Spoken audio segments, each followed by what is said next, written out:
আসসালামু আলাইকুম, ওয়েলকাম সবাইকে আয়েশাস কুকিং হাউজে। আজকে একটা স্পেশাল রেসিপি নিয়ে আসলাম।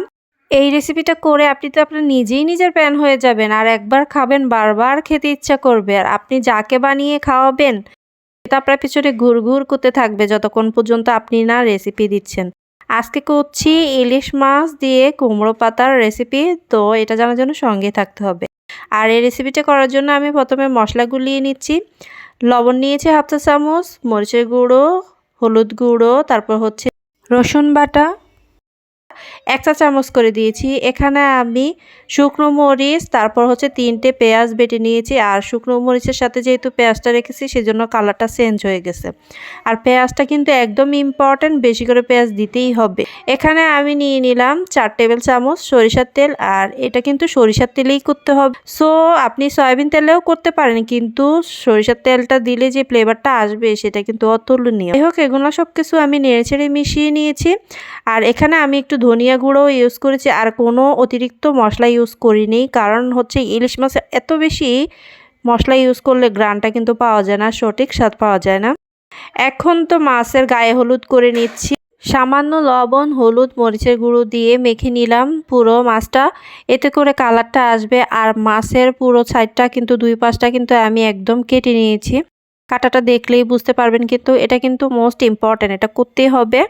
তারপর হচ্ছে আমি ওই যে মশলা থেকে গুলানো মশলা থেকে সামান্য একটু মশলা নিয়ে উপরের সাইডটা ভালো করে ম্যারিনেট করে নিচ্ছি।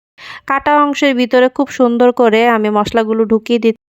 মাথার ভিতর দিয়ে এবং কি পেটের ভিতর দিয়েও মশলাগুলো দিয়ে দিলাম। আর বাকি কিছু মশলা ছিল সেগুলো রেখে দিচ্ছি। এখন হচ্ছে আমি নিয়ে নিলাম কুমড়ো পাতা। আর কুমড়ো পাতা আপনি চাইলে লাউ পাতা কিংবা কচু পাতা দিয়েও করতে পারবেন, তবে কুমড়ো পাতার ফ্লেভারটা অন্যরকম।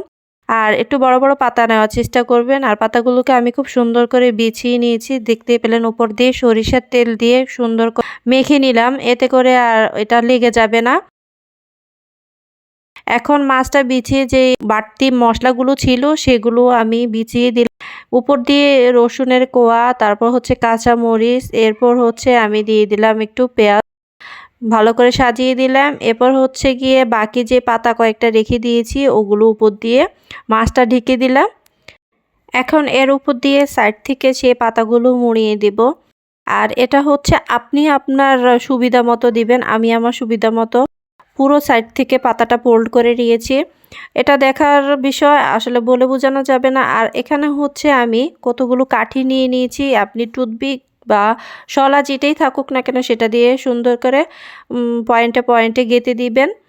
যাই হোক, আমার কিন্তু ওটা একদম ফোল্ড করা হয়ে গেছে। এখন আমি চুলায় চলে আসছি। আর প্যানের মধ্যে আমি ১ টেবিল চামচের মতো সরিষার তেল দিয়ে গরম করে নিয়েছি। চুলার আঁচটা একদম মৃদু আঁচে রেখেছি। এরপর হচ্ছে আমি মাছটা দিয়ে ঢাকনাটা দিয়ে দিলাম ১৫ মিনিটের জন্য। আর ঢাকনার মধ্যে কিন্তু আমি পানি রেখেছি, মানে ঢাকনাটা আমি ধুয়ে দিয়েছি।